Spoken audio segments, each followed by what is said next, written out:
আসসালামু আলাইকুম, সবাই কেমন আছেন? আশা করি ভালো আছেন। আলহামদুলিল্লাহ আমি ভালো আছি। আজকে আমি রুই মাছ দিয়ে আলুর ডাল রান্না করব, সেই রেসিপি নিয়ে আপনাদের সামনে এসেছি। আমি প্রথমে আলুগুলো ভালো করে সিদ্ধ করে নেব, তারপরে আমি মাছগুলো ভালো করে ভেজে নেব। আপনারা ভিডিওটা প্রথম থেকে শেষ পর্যন্ত দেখবেন, তাহলে ভালো লাগবে।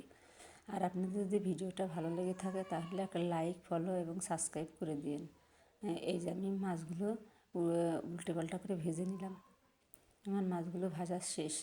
এই রান্নাটা আমি অনেক দিন আগেই করবো করে আর করি নাই। দেখেন আমি আলুগুলো সুন্দর করে ম্যাশ করে নিয়েছি।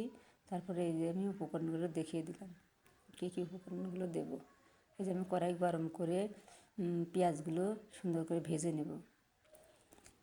ভেজে তারপরে আমি বেরেস্তা বানায় ওইগুলো পিষে তারপরে দেবো। এই যে আমার পিসগুলো আস্তে আস্তে সুন্দর করে ভেজে নিলাম। এই যে আমার ভাজা শেষ, তখন আমি পাটার উপরে রেখে দেবো। আমরা সবসময় মশলা শিলপাটায় বেটে নিলেই মজা হয় রান্নাটা। এই যে আমি পরিমাণ মতো এখন তেল দিয়ে দেবো, তারপরে অল্প কিছু পরিমাণে পেঁয়াজ কুচি দিয়ে দেবো, তারপরে মরিচ কুচিগুলো দিয়ে দেবো। মরিচ কুচিগুলো হালকা করে নেড়ে ভেজে তারপরে আমি সিদ্ধ আলুগুলো দিয়ে দেবো। সিদ্ধ আলুগুলো দিয়ে দেবো। এই দেখেন আমি আস্তে আস্তে ভেজে নিচ্ছি। এই যে আমি সিদ্ধ আলুগুলো দিয়ে দিয়েছি। এখন আলুগুলো ভালোভাবে তেলের মধ্যে কষিয়ে নেব। এই যে সুন্দর করে নেড়ে নেড়ে বেশিক্ষণ একটু কষিয়ে নেব। তারপরে বাকি মশলাগুলো আমি আস্তে আস্তে দিয়ে দেবো।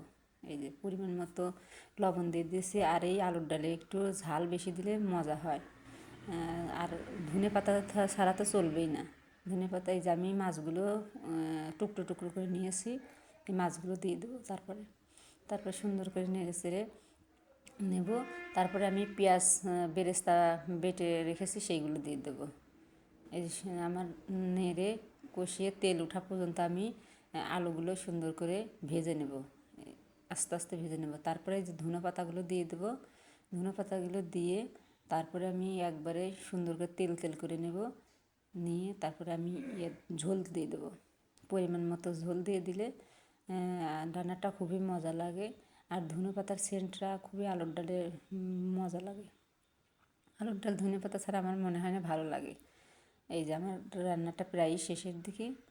এই যে প্রায় শেষ আমার রান্নাটা। সুন্দর করে নেড়ে চেড়ে নেব। এই যে আমার রান্না শেষ। আজকের মতো বিদায়। আল্লাহ হাফেজ।